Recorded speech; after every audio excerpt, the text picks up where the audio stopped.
La génétique influence-t-elle réellement nos performances? La question va vite être répondue, puisque la réponse est oui.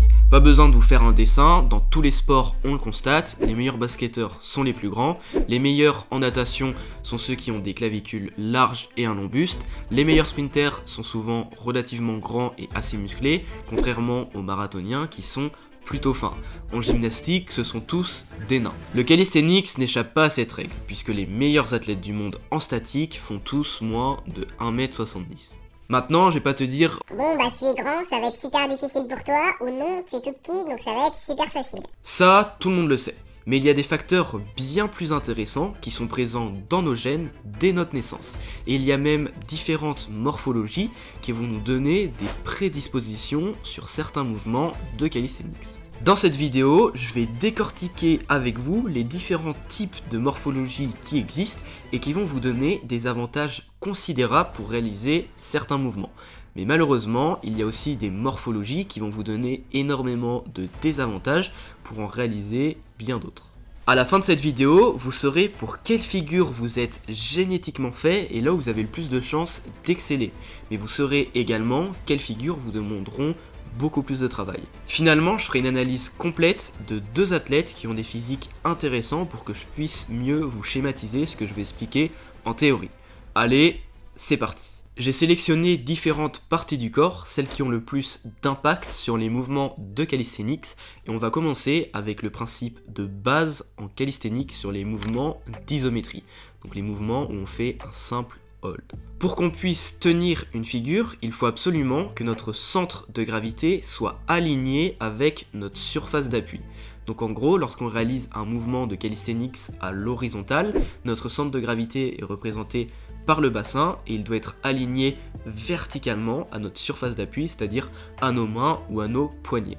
En planche par exemple, quand on veut tenir la figure, donc on commence à lever les pieds, on constatera toujours que le bassin et nos mains sont toujours dans la même ligne. En front lever, c'est exactement la même chose et en one arm handstand, c'est pareil. Cependant, ce principe pose un problème parce que nous ne sommes pas tous égaux. Et oui. Car ce principe impose de créer un angle entre la ligne verticale, donc bassin, poignet, et la ligne oblique qui est représentée par nos bras, donc cet angle-là. Plus cet angle-là va être élevé, plus nous sommes en ligne. Donc plus on va s'avancer vers l'avant, plus l'angle va s'élever.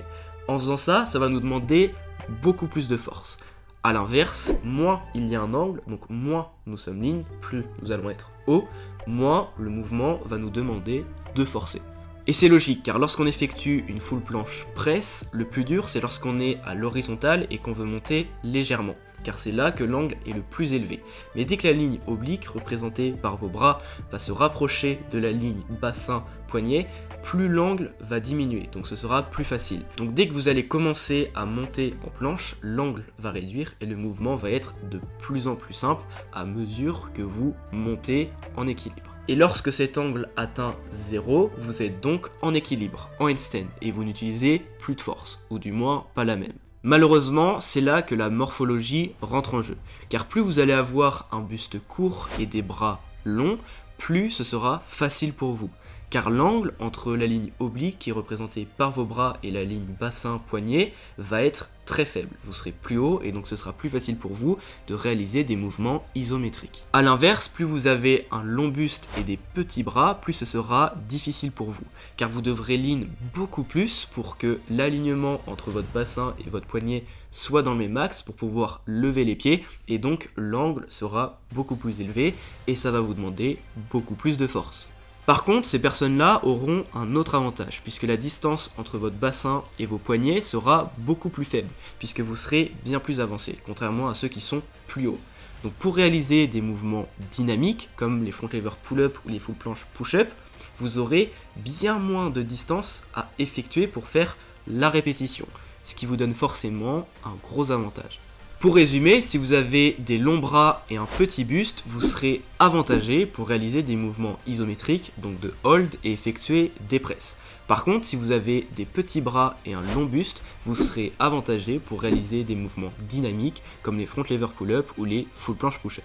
Mais attention, ici, et comme dans tout ce que je vais dire dans la vidéo, il y a toujours des variantes. On peut avoir des petits bras et un petit buste, des longs bras et un long buste, donc le mieux c'est de comprendre le fonctionnement que j'expliquais juste avant pour connaître vous-même votre angle et là où vous allez être avantagé pour réaliser certains mouvements. Dernière chose, même si on est conditionné génétiquement à avoir une certaine longueur de bras, de jambes et de buste, on n'est pas conditionné au poids qu'ils font. On peut donc les modifier en par exemple diminuant le poids de nos jambes et en augmentant le poids de notre buste pour optimiser l'apprentissage des figures. J'avais d'ailleurs fait une vidéo dessus. Maintenant, on va passer à la morphologie des clavicules. Mais juste avant, j'ai créé 3 formations selon le niveau de chacun sur tous les mouvements de calisthenics. Dedans, j'aborde tous les aspects possibles. Mais si vous êtes intéressé, je vous laisse cliquer sur le lien, tout est expliqué. Et au passage, vous avez 20% de réduction uniquement sur cette vidéo-là avec le code SIMON20. Il existe 2 types de morphologie au niveau des clavicules. Le premier, c'est celui qui a des clavicules larges. Ça lui permet d'avoir des dorsaux beaucoup plus grands, car les dorsaux ont une insertion au niveau des clavicules. Et plus un muscle est grand et long, plus il a un potentiel de force élevé. Et qui dit dorsaux dit front lever. Donc tous ceux qui auront des clavicules larges auront beaucoup plus de facilité pour réaliser des front lever ou des front lever pull-up. Mais il existe d'autres insertions des dorsaux. Une en bas de notre scapula, donc en bas de notre omoplate, une à la colonne vertébrale et une en haut du bassin. Un muscle est relié par un tendon qui est relié lui-même à un os. Plus le tendon va être grand, plus le muscle va être petit. Et plus le muscle est petit, moins il y a un potentiel de force élevé. Par contre, plus le tendon est court, plus le muscle se rapprochera du point d'insertion, donc de l'os, et plus il sera long et grand, et plus le potentiel de force sera élevé. Et c'est pareil au niveau de l'insertion de votre colonne vertébrale. Si votre tendon est long, la création d'un sapin de Noël que vous voyez jusqu'ici va se créer. Et ça veut dire que vous avez moins de potentiel de force. Et c'est pareil au niveau du bassin. Si vos dorsaux sont assez bas, on verra que le tendon est plutôt court et donc vous avez un potentiel de force plus élevé.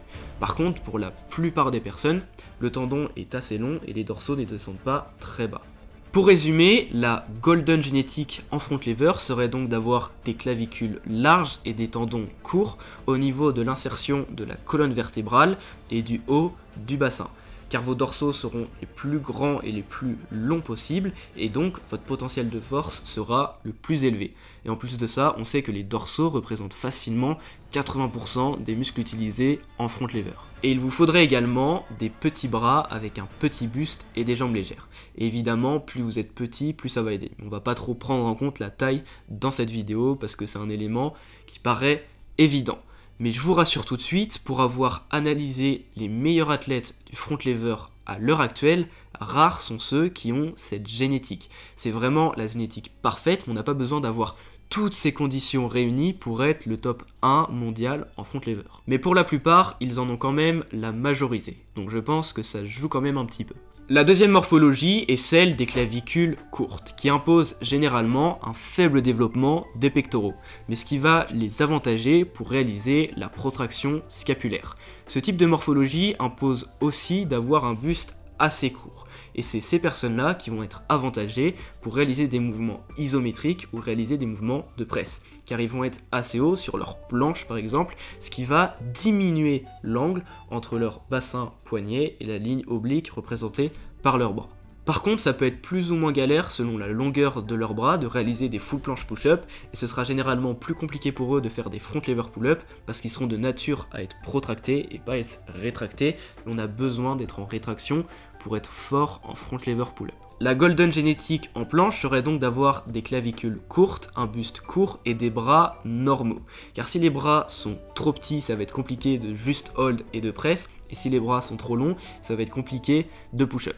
Donc le mieux c'est trouver un entre-deux. Mais généralement, ils seront peu avantagés en front lever, car avoir une golden génétique dans un mouvement, si on prend le mouvement inverse, forcément, la golden génétique ne va pas marcher dans les deux. Ensuite, il existe 2 types de biceps. Le biceps court avec un tendon long et le biceps long avec un tendon court. Et comme pour les dorsaux, plus le muscle va être long, plus il y a un potentiel de force élevé. On le voit d'ailleurs chez les gymnastes de haut niveau, pour la plupart, ils ont un biceps très long et très volumineux. Mais il existe différents degrés de court et de long. Mais globalement, plus ton muscle va être volumineux, plus il y aura de la force. Mais par contre, plus il est long, plus il y aura un potentiel de force élevé. Ensuite, il existe différents morphotypes qui sont avantagés pour réaliser des mouvements spécifiques en calisthenics. Je ne vais pas rentrer dans tous les détails parce que ce serait beaucoup trop long. Mais globalement, des mouvements comme la maltese, l'iron cross ou même le Hefesto sont beaucoup plus simples à réaliser par des personnes qui ont un petit buste, des clavicules courtes, des bras très longs et des biceps très longs. Tout simplement car en maltese et en iron cross, l'angle que je vous parlais au début qui était ici se retrouve sur le côté, parce que vous serez comme ça. Et globalement, plus la distance entre votre poignet et votre bassin sera élevée, plus l'angle entre la ligne de votre poignet et bassin et la ligne de votre bras sera faible. Et donc ce sera plus facile de réaliser les mouvements. Attention, ça voudrait dire que plus on écarte, plus le mouvement est facile, et ce n'est pas le cas. C'est par rapport à une position fixe de votre corps. Plus votre poignet va être loin, plus ce sera facile de tenir. En iron cross, c'est donc exactement la même chose, et en Hefesto, on va pas se le cacher, c'est surtout d'avoir des gros biceps qui va pas mal aider. Avoir des très longs bras et être le plus léger possible aide aussi énormément en agilité, parce que vous avez beaucoup plus d'espace pour réaliser un mouvement. Pour vous donner un exemple, si on réalise un front flip, une personne qui est à 50 cm de la barre, elle aura donc, si elle a un bras de 50 cm, elle pourra récupérer la barre. Par contre, la personne qui a 40 cm de longueur de bras, il mettra son main juste devant la barre et ne pourra pas la récupérer. Et croyez-moi, il y a énormément de fails ou de personnes en compétition qui ne récupèrent pas la barre à quelques centimètres près. Et donc, avoir des longs bras vous laisse plus de marge dans l'espace pour réaliser le mouvement. Et donc, c'est plus simple. Le dernier mouvement, c'est l'équilibre. Je vais pas trop rentrer en détail non plus car il faudrait une vidéo entière dessus. Mais globalement, plus vos mains sont grandes, plus vos bras sont petits et plus vos jambes sont grandes, plus vous aurez de facilité à tenir en équilibre. Mais ce physique, ce type de morphologie n'existe pas vraiment car dans la plupart des cas, nos bras sont plutôt proportionnels à nos jambes. Donc souvent on a des petits bras, des petites jambes ou alors des longs bras et des longues jambes. Pour expliquer, plus vos mains vont être grandes, plus votre surface d'appui va être grande. Et donc forcément, ce sera plus simple de tenir en équilibre. Et plus vos bras seront petits, plus vous serez proche de votre surface d'appui et ce sera également plus simple de tenir. Et plus vos jambes vont être grandes, plus ce sera simple de se rééquilibrer. Car on le sait tous, quand on essaye de tenir en équilibre, on a tendance à vouloir s'étirer au maximum pour se rééquilibrer. Mais avoir des grandes jambes peut aussi être un désavantage dans certains cas, parce qu'elles seront forcément plus lourdes, et des fois ça peut être un peu plus compliqué. On a donc vu tout l'aspect morphologie, j'espère que j'ai été assez clair, car j'avoue que c'est pas super simple à expliquer, mais maintenant on va voir deux choses sur la génétique qu'on peut plus ou moins changer. Dès notre naissance, on a tous une certaine quantité de fibres 1 et de fibres 2. Les fibres 1 représentent l'endurance. On peut les augmenter ou les diminuer au fil du temps, c'est ce que font les marathoniens. Et les fibres 2 représentent ceux de la force. Les sprinters, par exemple, en ont énormément. Mais malheureusement, on ne peut pas les modifier au cours du temps. C'est prédéfini. Cet aspect génétique joue aussi un rôle crucial dans votre progression, car vous avez beau avoir la meilleure génétique du monde, si votre taux de fibre 2 est très bas, vous ne ferez jamais le poids contre une personne qui fait plus d'1m80. Souvent, on le voit des petits, entre les enfants qui ont beaucoup de force et ceux qui en ont beaucoup moins. Par contre, avoir un taux de fibre 2 très bas signifie que vous avez un taux de fibre 1 très élevé, et donc vous êtes biologiquement prédéfini à faire des sports d'endurance. En calisthenics, les deux types de fibres sont utiles, car avoir les fibres 1 vont vous permettre d'avoir plus de force et donc d'apprendre un mouvement plus rapidement que la plupart des autres.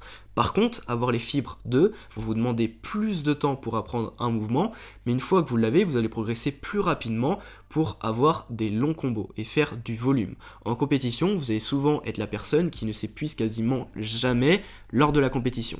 Et pourtant, vous avez mis des années à apprendre un mouvement assez simple. Et c'est aussi comme ça qu'on peut savoir, entre guillemets, comment bien s'entraîner. C'est pour ça que certaines personnes seront meilleures en faisant des entraînements d'intensité, puisqu'ils ont des taux de fibre 2 plus élevés, et d'autres personnes qui seront meilleures à faire du volume, car ils ont des taux de fibre 1 plus élevé.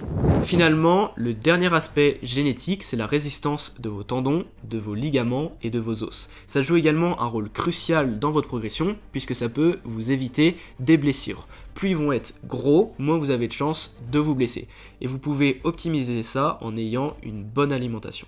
Maintenant, on va passer aux analyses, pour que vous puissiez vous aussi, après cette vidéo, comprendre comment analyser votre corps et savoir pour quelle figure vous êtes le plus fait. Mais avant, je tiens à transmettre ce message qui est très important pour cette vidéo. Bien que le côté scientifique et génétique ait une grande importance dans les performances, c'est loin de représenter une vérité absolue. Une personne qui a des désavantages physiques pour réaliser des front levers peut quand même, en travaillant dur, atteindre les 20 front lever pull-up un jour. Elle ne sera probablement pas le meilleur dans sa catégorie, mais ça ne l'empêche pas de devenir excellent. En plus de ça, la science est toujours en progrès. Et avec les athlètes que j'ai rencontrés et les connaissances que j'ai apprises, nous sommes loin d'être uniquement un corps. Nous avons aussi un esprit, nous avons de l'énergie qui influence énormément la matière. Si vous avez des croyances limitantes, vous serez probablement limité toute votre vie pour apprendre un mouvement. J'ai donc demandé à ces deux athlètes de m'envoyer quelques photos de leur physique pour que je puisse les analyser dans cette vidéo. N'hésitez pas à aller leur donner de la force sur Instagram car ils s'entraînent très dur et ils ont des très bonnes performances. J'ai fait exprès de sélectionner deux physiques bien différents qui illustrent parfaitement les propos que j'ai énoncés au début de la vidéo. Donc c'est parti pour les analyser. On va donc commencer avec la photo de Ryan.